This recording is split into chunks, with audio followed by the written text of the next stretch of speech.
فاعلم أنه لا إله إلا الله واستغفر لذنبك وللمؤمنين والمؤمنات والله يعلم متقلبكم ومثواكم. بسم الله الرحمن الرحيم. الحمد لله رب العالمين، والصلاة والسلام على سيدنا وحبيبنا محمد وعلى آله وأصحابه أجمعين. خۆشەویستان و بەڕێزان، ژیانی دنیا ئەم چەند ساڵەی کە پەروەردگار بۆ هەر یەکێک لە ئێمەی بڕیار داوە لەم سەر زەویە وەکو ڕێبوارێک بژین و تێپەڕین و تاقیکردنەوەی خۆمان بکەین، بەڕاستی هەر چەند درێژیش بێ هێشتا بە دڵنیاییەوە کورتە. ژیانی دنیا زانایان دەفەرمون وەکو وەرزی بەهار وایە. وەرزی بەهار بە هەموو قەشەنگی و جوانیەکەیەوە زوو تێپەڕە. وەرزێکە وەکو میوانێک وایە، هەتا لە زانستی جوگرافیاشا پێی دەوترێ وەرزە میوانەکە، وەک میوانێک وایە زوو دێ و زوو دەڕوا. بەهاری خۆش و بە باران هەیە، پڕ لە گوڵ و گوڵزار، ئینسان چێش دەبینێ لە بارانە بەخوڕەکەی، لە هەورە تریشقەکانی، لە دیمەنی پەلکە زێڕینەکەی، لە دیمەنی ئەو گوڵ و گوڵزارەی کە بەهۆی ئەو بارانی ڕەحمەتی بەهارەوە پەروەردگار نیشانمان دەدا. بەڕاستی دیمەنێکی بچکۆلەی بەهەش ئینسان لە وەرزی بەهارا دەبینێ کە ئێستا ئێمەش لە ڕەمەزانە لە وەرزی بەهار داین. دنیات بۆ دەکاتە پارچەیەک لە بەهەشتی بچکۆلە و نمونەیەکی بچکۆلەی بەهەشتن نیشان دەدا. بەڵام لە هەمان کاتە گەلێک ساڵیش بینی ومانە بەهاریش هەیە، بەهاری بێبارانی و وشک و گەرم. ڕێک ئینسان بەبێ ئەوەی هەست بکە وەرزی بەهاری بینیوە چۆتە ناو گەرمای هاوینەوە. چەند جار جەناب لە ژیانی خۆتدا ئەوەت بینیوە، هەر نەمانزانی بەهار هەبوو یان نا، چونکە بێبارانی بوو. چێژمان نەبینی لە بینینی ئەو بارانە بەخوڕەی کە لە تاوێکا دێ کەچی لە دوایدا کتوپڕ هەتاو دەردەکەوێتەوە، چی چێژێکی تایبەتی هەیە. چێژمان نەبینی لە دەنگی چەخماخەی هەورە تریشقەکانی، چێژمان نەبینی لەوەی کەوا گوڵ و گوڵزارەکانی بینین، هەر ئەبینی یەکسەر دنیایەکی گەرم، دنیایەکی وشک، دەغڵ و دانەوێڵەیەکی ناپێویست هاتۆتە بەرهەم. هەردوو بەهارەکە هەیە، بەڵام ئایا بەڕێزان کام بەهاریان زۆرترە؟ من لە ئێوە دەپرسم، بەهارە وشکە ساڵیەکان و ئەوەی کە هەر نازانین بەهار چۆن هادیان و بەهارە تەڕ و پارا و خۆشەکان، کامیان زۆرترە بەڕێزان؟ دەی لە ئێوە دەپرسم. ئەوانەی کە خۆشن، الحەمدولله، ئەوانەی کەوا بەهاری ناڕەحەتن و وشکن و وشکە ساڵین ئەتوانین بیان ژمێرین، دیاریان بکەن، بەڵام بەهارە تەڕ و پارا و گوڵ و گوڵزارەکان زۆر زۆرن. دەی ڕێک ژیانی ئێمەی مرۆڤیش وەکو ئەو بەهارانە وایە. زۆرێک لە مرۆڤەکان الحەمدولله ئەوانەی خۆشگوزەرانن دڵنیا بن زۆرترن، بە شەرتێ ئێرەیان ئاوەدان بێ بە ئیمان و خواناسی و بە قەناعەت. ئێرەت کە ناو دڵتە، ویژدانتە، ئارام بێ بە خواناسی یەکتاپەرستی پەروەردگار و چاوت بە زۆری لەسەر قیامەت بێ و ئەم دنیا نەکەی بە هەموو مەرام و مەبەستێکت، هەروەها قەناعەتیشت هەبێ بۆ بەشەی کە پەروەردگار پێی بەخشیوی، وەڵڵاهی دڵنیا بە ژیانی زۆربەی هەرە زۆری مرۆڤایەتی بەهارە تەڕ و پاراوەکەیە. چێژی یەکجار زۆر خۆشی تێدا دەبینی، بەهەشتێکی بچکۆلەیە پێش بەهەشتەکەی قیامەت. بەڵام خەڵکانێکیشمان هەن خۆی پەروەردگار بەسەریان دەکاتەوە بەڕاستی بەهاری ژینیان زۆر وشکە. هەر یەکسەر وەختێ بەخۆیان دەزانن دەچنە پاییزی پیریەوە بەبێ ئەوەی بەهاریان بینی بێ. دیمەنی خوڕەی باران، گوڵ و گوڵزار، سەیران و گەشتێکیان نەکرد و پاییزی پیریان بەسەرهات، نانزانی گەنجەتی و ژیانیان چۆن تێپەڕاند. بەڵام ئەمانە بە دڵنیاییەوە خۆشەویستانم کەمترن. دنیای مرۆڤەکانیش ئاوایە، هەیە بەهارێکی جوانی هەیە کە زۆرترینن، هەیە بەهاری لە ژیاندا نەبینی، ئەمەش بەسەرکردنەوەی خوای پەروەردگارە. چی بەهاری ژیانە؟ بەهاری ژیانی هەر یەکێک لە ئێمە بەچی دەست پێ دەکات؟ پێغەمبەری ئەکرەم صلی الله عليه وسلم لە فەرمودەیەکا کە ئیمامی ئەحمەد لە موسنەدا بە ژمارە فەرمودەی 1445 هێناوێتی، ئیمامی ئیبن حیبان لە صەحیحا هێناوێتی بە ژمارە فەرمودەی 4032، ئیمامی حاکمیش بە صحیحی داناوە پێغەمبەری خوا صلی الله عليه وسلم لەم فەرموودەدا دەفەرمێ أربع من السعادة چوار شت ژیانت دەکا بە بەهارێکی تەڕ و پارا و پڕگوڵ و گوڵزار بەڕاستی هەر کەسێ ئەم چوارەی هەبێ بەڕاستی بەهاری ژیانی هەیە بەهاری ژیانی بینیوە ژیانی خۆش بووە یەکەمیان المرأة الصالحة هاوسەرێکی صالحە و خواناس بۆ پیا و ژنێکی صالحەی دینداری ڕەوشت بەرزی بە قەناعەتی زمان شیرینی بە ئەخلاق بۆ ئافرەتیش پیاوێکی پیاوانەی ڕوو لە مزگەوتی دوور لەو ڕەوشتە خراپەکان خێزان خۆشەویست پیاوێکی کاسبی وەکو جەنابتان دەست و داوێن پاک بە حرمەت و زمان شیرین لەگەڵ هاوسەر و منداڵیدا واللهی یەکەم شتێک کە ژیانت دەکا بە بەهار لە هاوسەرەوە دەست پێ دەکا هاوسەری چاک بۆ پیاوە بۆ ژن ژیانت دەکات بە بەهار و گوڵستان یەکەم شتیش کە بەهاری ژیانت وشک دەکات لە هاوسەرەوە دەست پێ دەکا واللهی هەیە باوکو دایک وەکو پێویست نەیتوانیوە لەگەڵ یا باش بێ ئەوەندەی لێزانیوە نەبوو بووە هاوڕێی باشی لە ژیانە دەست نەکەوتووە غەدری لێکراوە ماڵی خوراوە بەڵام ماڵی ئاوەدانە کە دەچێتەوە هاوسەرێکی چاکی هەیە هەمیشە بەهارە بۆ ئەو وەرزی ژیانی بەهار و گوڵستانە دووەمیان المەسکەن الواسع خانوویەکی گونجاو بە ژیانت خانوویەک کە کرێچی خەڵک نەبی محتاجی دەرگای خەڵک نەبی مانگانەت چاوەڕێ ئەوەی نەبی خاوەن خانوو بێتە سەرت بڵێ دەیفرۆشم یان چۆڵی کە یان کرێ گران دەکەم یان کرێکەم پێ نییە ماڵی خۆشت بەڕاستی ئەگەر لە دەرەوە چەند گەرم بێ ماڵی تۆ بەهار و گوڵستانە سێم الجار الصالح پێغەمبەر صلی الله عليه وسلم فەرمووی دراوسەیەکی چاک دراوسەیەکی دینداری چاوپاکی زمان پاکی دەروون پاک المەرکەب الهەنی چوارەمیشان سوارە ڕۆیەک لە زمانی خۆیدا ئەسپ و ماین و ئێستر و ئەوانە هەبووە ئێستا ئۆتۆمبیلێک کە بەڕاستی هەنیء بێ لێخوڕینی خۆش بێ بێ کێشە و گرفت بێ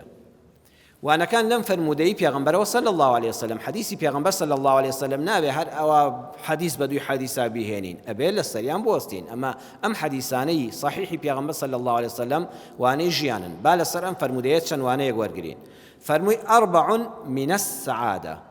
من بۆ چیە بەڕێزانەوە لە زمانی عەرەبی شارەزان من بۆ تەبعیضە یعنی بەشێک سەیری فەرموودەکەی پێغەمبەر کەن صلی الله عليه وسلم کەسی مەحروم نەکرد خەڵکینە بزانن ئەم چوار شتە بەشێکن لە بەختەوەری مرۆڤ بەشێکن لە بەهاری مرۆڤ هەموو بەختەوەری نین یعنی گە کەسێک هاوسەری خراپبوو وا نەزانێ ئیتر خۆشی ژیانی نەما کەسێک حتا مردن هەر کرێچی بوو وا نەزانێ قەت خۆشی نەبینیوە ئەمانە ئەگەر هەبن فەزلی خوان بەشێکن لە بەختەوەری مرۆڤ من السعادة نەک السعادة كله هەرچی بەختەوەری بێ بەم چوارەوەیە ئەوەی نەی بە بەختەوەر نییە والله هەیە حتاوە ژیانی کۆتایی پێدەی هاوسەری نییە بەڵام خۆ بەهەشتی هەیە وڵا دڵیشی خۆشە بەهاریشی هەیە ئەمانە بەشێکن لە بەهاری ژیانت کەواتە گەر یەکیان نەبوو خۆت بە نابەختەوەر و بە ناکامەران مەزانە مادام ئیمانداری بەهەشت هەیە ڕێبواریەکەی تۆ تێدەپەڕێ خوای گەورە قەرەبووی هەموو ناڕەحەتەکانت بە خۆشیەکانی بەهەشت بۆ دەکاتەوە قەت چۆک دامەدە بەرامبەر بە ژیان دووەمیان فەرمووی ئەگەر خوا بەخشی بەیەکەوە خۆشن ئێستا وایە ژنومێر وایە زۆر ڕێک و پێکن بە قەناعەتن بەیەکەوە بەڵام بەداخەوە ژیانیان بەوە تاڵ بوو هەر ڕۆژەی لەگەڵ ڕێکیەکەن هەر نازان کرێی مانگانەکە چۆن پەیداکەن خانوویەکی بچکۆلەی وایان هەیە ئەو ژنومێردە فەقیرە تا پیر دەبن نانتوانی بەیەکەوە ئیسراحەتێک بکەن دەبوو منداڵەکان لە یەک ژوورە لەگەڵیانە بخەون یعنی مەسکەنەکە واسیع نییە بە پێی ئەندامانی خێزانەکە هاوسەرەکە باشە خانۆکە باش نییە هاوسەرەکەش باشە خانۆکەش گونجاوە لەگەڵ ژیانتدا سوبحان الله دراوسەیەکی ناچاک لێت دەبێتە بەڵا ژیان لێتاڵ دەکا دراوسەی ناساڵح زۆر خراپە چونکە بەردەوام لەگەڵتایە بە تایبەتی لەو گەڕەکانەوە خۆمان کە شەعبیە کابرا لەو سەریگەڕک دەزانێت چێ لەم سەریگەڕک ئێوارە عەلاقەیەکی بردوێتەوە ئێستا و سیتی وشتانە بۆیە بەرەکەتن ئەگەر چی سیلێ ڕەحمشتی کە دەدا کەمترە دراوسەکان هەر ئەسڵەن نازان چاودێری دراوسەکانیان بکەن لەو لایەنەوە مرتاحن بەس لە گەڕەکە شەعبیەکان و عەشایریەکانی خۆمان دراوسەکان هەمووی ئاشنان بە ژیانی یەکتر هەمومان یەکتر دەناسین تێکەڵین جا ئەگە دراوسەکەت بەڕاستی ساڵح و خواناس و ئەمین بێ بەخوا لە براکانی خۆت باشترە چونکە براکەت فریان ناکەوێت لە نیوەشەوە نەخۆشەکەت هەبێ براکەت لە ماڵ نەبی ناتوانێت وریای ماڵەکەت بێت دراوسەکەت ئەمینداری ماڵەکەتە چەند خۆش بوو ئەم وڵاتی کوردەواریە من لە باوکم و باپیرانم جەنابتان لە باو باپیرانتان بیستۆ کابرا کە دەڕۆی بۆ شوێنێک دەیگوت ئەمانەتی تۆ ماڵ و منداڵەکەم بە دراوسێکەی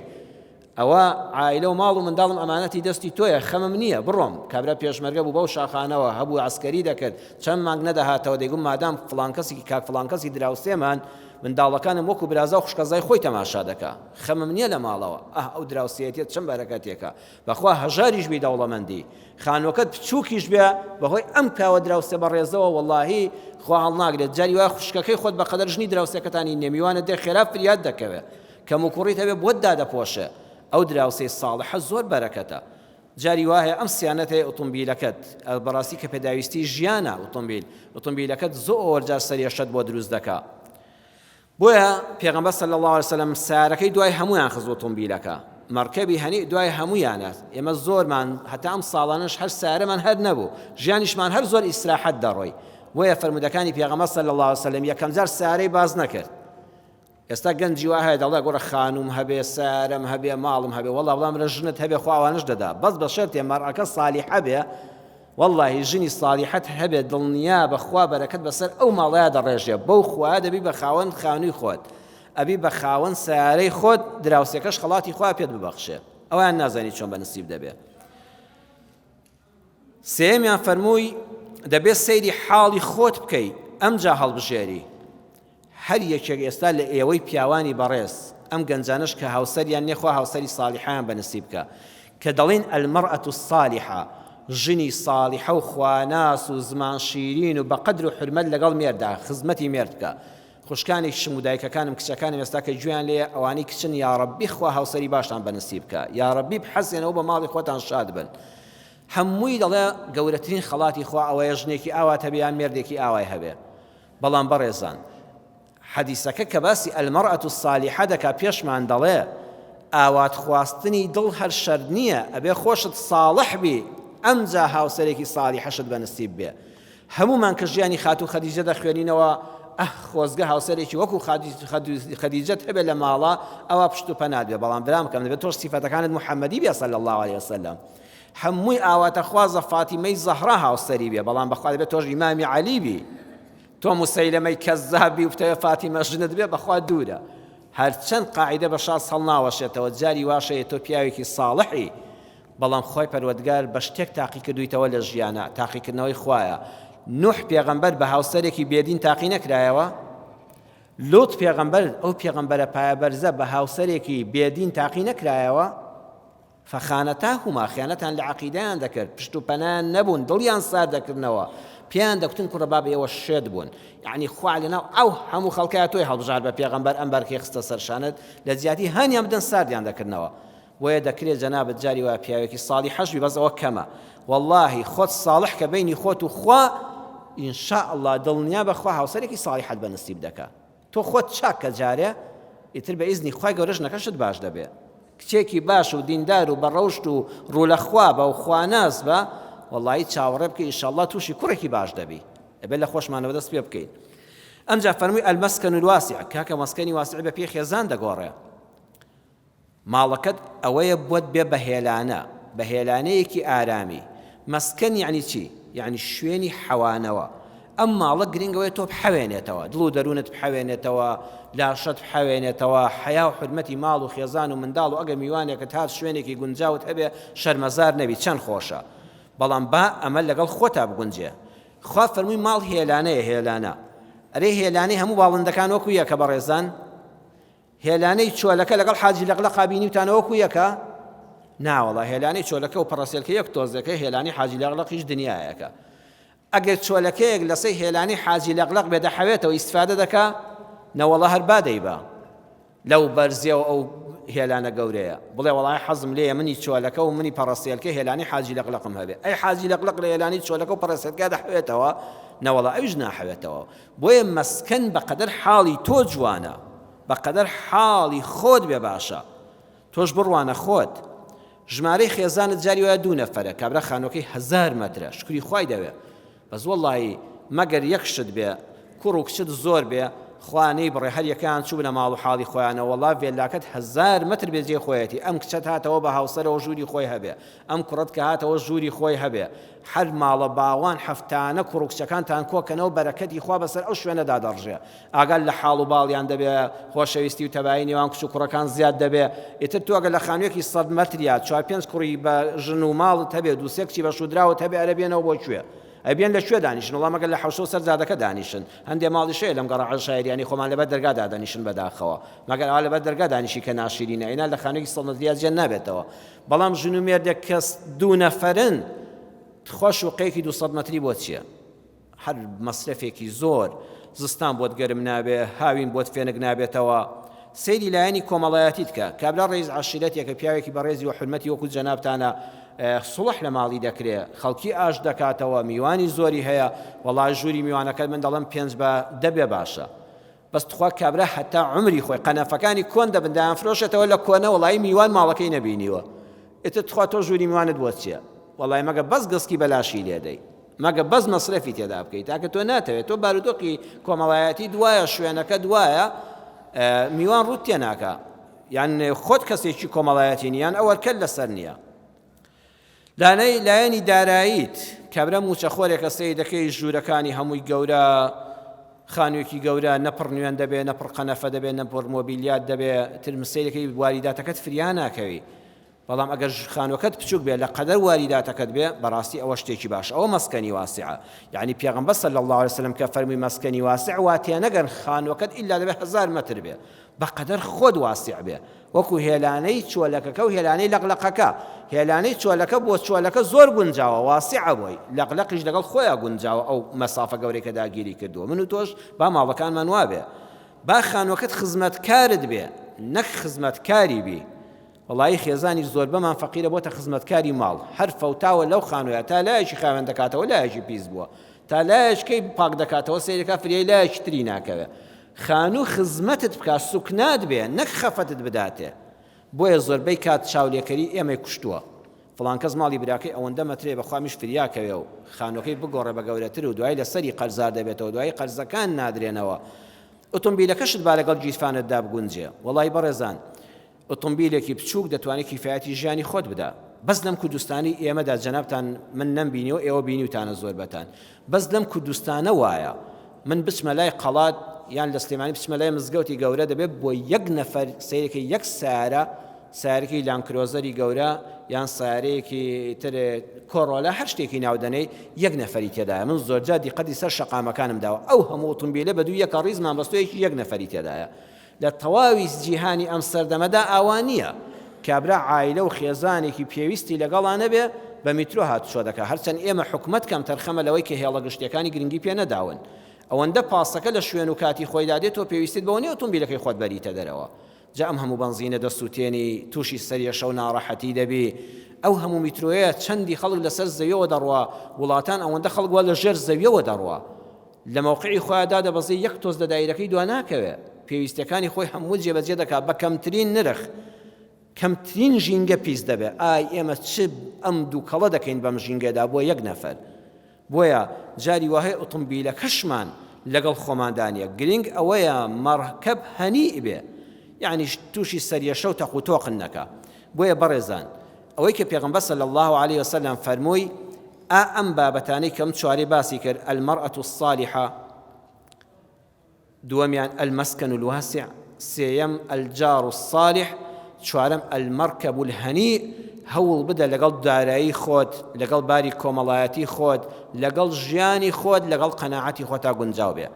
پێویستی لەسەر ڕۆیشتنە ئەم فەرمودەی پێغەمبەر صلی الله عليه وسلم بەڕاستی فەرمودەکانی پێغەمبەر صلی الله عليه وسلم پێویستە زانایانی کۆمەڵناس دەروونناس بێن لەم حەدیسانە بکۆڵنەوە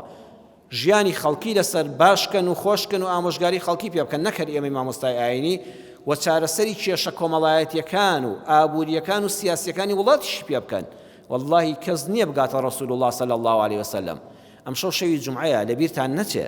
ئەم شەو بەیانیش تا کاتی جومعە پێغەمبەر صلی الله عليه وسلم خۆی سڵاوەتەکانتان دەبیستێ بە ئومێدی خوا بەردەوام بن خۆتان و ماڵ و منداڵتان لە سڵاوەت لێدان لەسەر ئەو خۆشەویستەی هەرچی چاکە بۆ پێگەیاندین هەرچی بەڵاو ناڕەحەتی ئاگاداری کردینەوە تووشی نەبین. شەرحی فەرموودەکە با لە خزمەتی دابین و کاتتان زیاتر نەگرم ئێوەی خۆشەویستانی بیسەر و بینەری ئەم وتارەش لە هەر کەناڵێکەوە دەمان بینن ومێدەوارم ژیانی هەموو لایەکمان بەهار بێ. ئەوانش کە بەهاریان وشکە دڵنیابن بەهاری تەڕ و پارە و بەڕێوەیە ناومێد نەبن لە ژیان. هەموو تنگانەیەک فەرەحی و خۆشی بەدواوەیە، هەموو ساڵێکی وشک ساڵی هاتی بەدواوەیە، هەموو نەهامەتی و کەوتنێکی ژیان